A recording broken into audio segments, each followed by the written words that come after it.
இல்ல ஓரணியில் தமிழ்நாடு ஐயா முதலமைச்சர் ஸ்டாலின் அவர்கள் பயணம் போகும்போது, ஏம்மா ரூ. 1000 வருதா?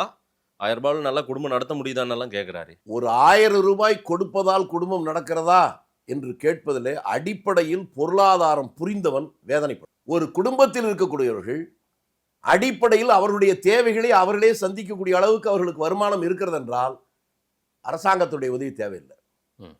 அதையே நீங்க வேற ஒன்று சொல்லணும். நான் எல்லாத்துக்கும் வேற ரெஃபரன்ஸ் வேற என்ன வழியே இல்லை.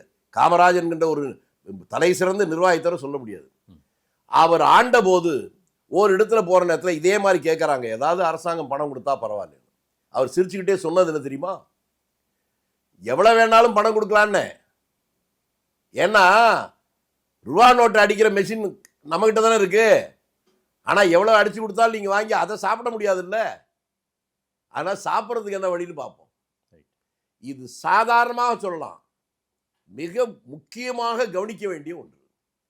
ஒரு நாட்டில் இருக்கக்கூடிய அரசாங்கம் என்பது இலவசங்களை மக்களுக்கு தருவது என்பது அது விதிவிலக்காக இருக்க வேண்டும். அதுவே விதியாக இருக்க முடியாது. அது அந்த காலத்திலேயே காமராஜர் அப்படித்தான் முடிவு பண்ணார். இது நிரந்தரம்லாம் அவர் சொல்லல. இன்றைய தேதியில இந்த பிரச்சனை இருக்கு, இது தீர்ந்ததுக்கு அப்புறம் அடுத்த கட்டத்துக்கு போகும். ஒரு காலத்துல சட்டம் போட்டவனே உங்க கிராமத்துல போய் உங்க பெரியவங்க கிட்ட கேட்டு பாருங்க, பார்க்க முடியாது.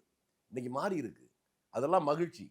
ஆனால் அரசாங்கம், சரி நான் உங்களை திரும்பி கேட்கிறேன், அரசாங்கம் ஒரு ஊருக்கு போய் ஒவ்வொருத்தருக்கும் 1000 ரூபாய் பணம் கொடுக்குது. சரி, எப்படி கொடுப்பாங்க? நம்ம கிட்ட வாங்குற வரி தானே. ஆக பொதுமக்களுக்கு நம்மிடம் வருகிற பணமே நம் பணம் தான் என்பது உங்களுக்கு புரியல. அதனால் இது இதனால் மூலமாக நாட்டில் வளர்ச்சி வரும் என்பது அறியாமையின் வெளிப்பாடு. அரசாங்கம் பணம் தருவது என்பது, ஒரு வெள்ளம் வந்துடுது, ஒரு தீ விபத்து வருது, அந்த நேரத்தில் உடனடியாக தனியார் உதவி பண்ண முடியாத அரசாங்கம் பண்றது சரி. ஆனால் எல்லா நேரத்திலும் 1000 ரூபாய் கொடுக்குறேன் என்பது வாக்கு வாங்குவதற்காக அல்லது மக்களிடம் ஒரு தப்பான டேஸ்ட்டை உருவாக்கி மகிழ்ச்சி அடைவதற்கு பயன்படலாம் ஒழிய அந்த சமூகம் உயர்வதற்கு அது பயன்படாது. பொருளாதாரத்தில் அது தவறான ஒரு முன்னதாகும். இது